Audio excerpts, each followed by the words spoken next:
Hello and welcome. Today I'm going to show you how I made a little little envelope pocket journal for a swap in a Facebook group that I belong to. And I also want to mention that the idea for this swap and the directions on how to create it were posted in a video by Wendy Besa. I hope I'm saying that name right. I don't know her, but I will link her video down below so you can see how she puts it together. She does a really good job of explaining it, and probably better than I do. I'm showing you the envelopes. First, you glue the flap of one envelope, just the flap, the inside flap, and attach it to your other envelope. And then I will make sure it's nice and secure. And while I'm doing that, I also want to say that I gathered a bunch of papers and scraps that I thought I might use on the right-hand side there. I have way too much than I need, of course, because I always tend to overdo stuff. But nevertheless, I grabbed all those, and you don't need that much stuff. You'll see as I go along that I don't even use I use a very small portion of that. So then I'm still gluing and making sure that that flap is glued down well. And then I'm going to take the other envelope, and I forgot to say that obviously you need 3 envelopes to make this little pocket journal. And you take your other envelope and you bend the flap back the opposite way of the way you would fold it if you're going to seal the envelope. And you glue that inside flap as well to attach it. And I'm showing you how I will slide it into the first envelope and attach it in that way. By the way, you can use any size envelope you want. I just happen to have these, and also for the swap, we were supposed to use the smaller size envelopes like this, but obviously you can use any size or type of envelope you want. And there I am fitting that piece in. I tried to do it backwards because that's what I do. I kind of get things backwards sometimes. But anyway, I fiddle with it for a minute, and then I finally get it glued in there, and then it's time to start decorating. So originally, I had thought I was going to gesso this and do some collaging and then some paint and stenciling on top of that.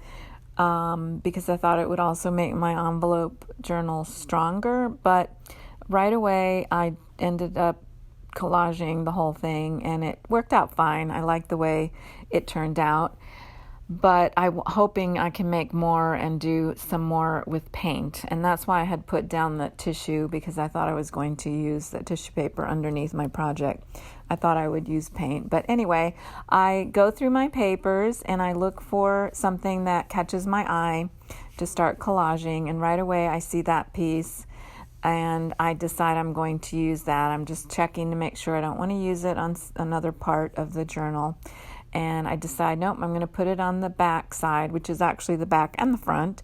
And then when I have a pattern like that or a colorful piece of paper that I'm using and I'm collaging with it, I try to pair it up with at least one piece of text like book page or sheet music or something like that. And so in that case, I have this vintage newspaper piece there that I attach underneath the gel print with the flowers, and I trim that down. I glue that newspaper part over to the other side, so I kind of have a start on that page, and trim off the other part.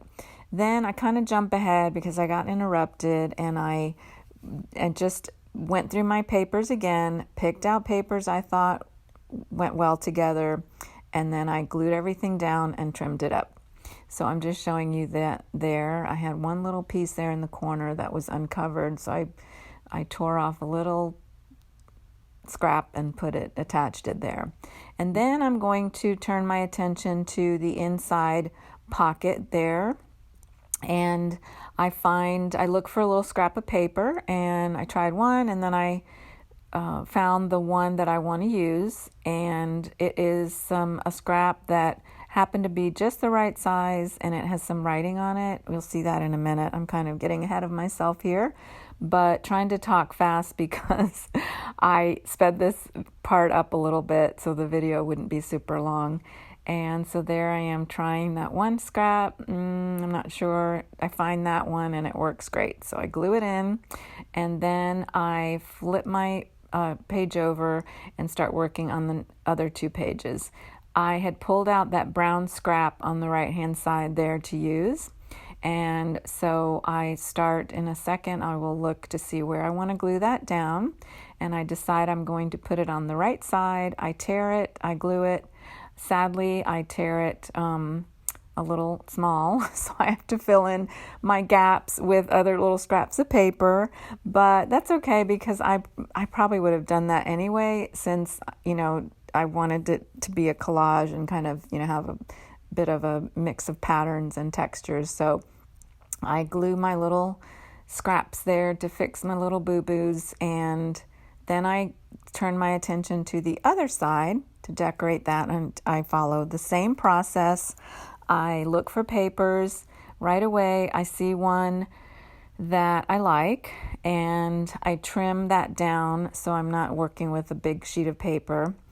And I look for other papers that coordinate with it, and you'll see in a minute that I trim those down as well. And I figure out how I'm going to glue them down, in what order, which one is going to go underneath, which one on top, and so on. And once again, I'm choosing a kind of a busy pattern, not really that busy, but you know what I mean. And then some writing there on that little scrap of paper. And then I have a whole different pattern that I think matches nicely there and doesn't fight with the other 2 patterns that are already there, the other 2 little scraps of paper. So I attach all that down, I figure out how I'm going to do it, glue it down, and then trim it up. Then I also have to cover up the inside of those 2 pockets. And on the left side, originally I had thought to keep that pattern on the inside of the envelope, but it doesn't really match with the rest of my project. So I find more of that newspaper print that I used before and decide to use that in the first pocket. There's a lot going on there, so I don't want to add another pattern. So that newspaper print, I think, matches nicely with everything that's going on there. And then on the other side, I don't show it, but I find another scrap of paper that has some beautiful writing. It's a vintage piece of paper with handwriting, and a scrap of a gel print that I had on my desk, and I thought those 2 pieces worked really well together. You'll see that in a second. And I left off one little section there that I'll get to in just a minute, but I flip it over. First, I'm showing you that I trimmed that flap because it was a sharp point. I wanted it to be rounded. I trimmed it with my scissors, and then I found a real nice piece of paper to cover the flap, which you'll see on the front side of the journal when you close it. So I attach that, I trim it, and then before I cover up that one little spot that I had left, I put some washi tape on there because I felt like it needed something to kind of transition between those 2 pieces of paper.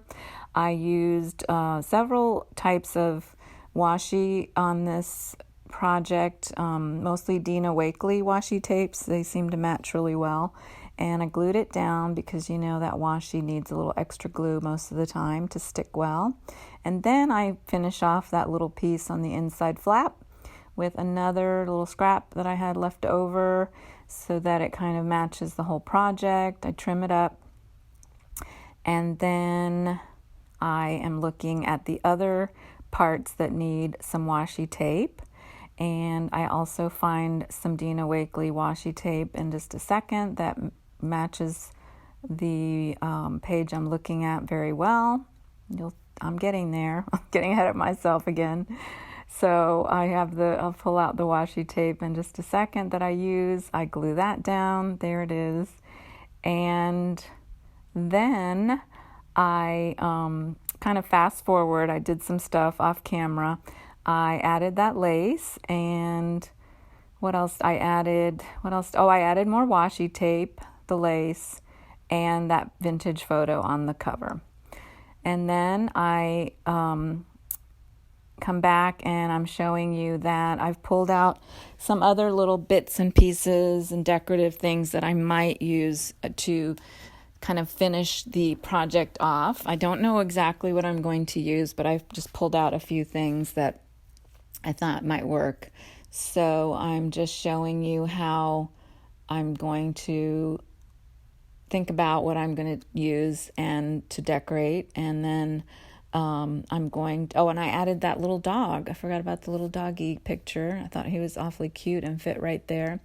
And then I'm planning on using a little scrap of fabric right there on that piece instead of lace. But I'm also thinking I'm going to do some stenciling on that page before I do that. And I'm also going to edge all around each envelope page and in black ink. I use Distress ink, Black Soot I think is the name, and to give it a nice frame and make it look more finished. And then I'm planning to attach that little piece of lace to the flap and a piece of ribbon to use as a closure, and I'll show you that in a second. I'm still showing you. I'm going to put the lace down and the ribbon that wraps around.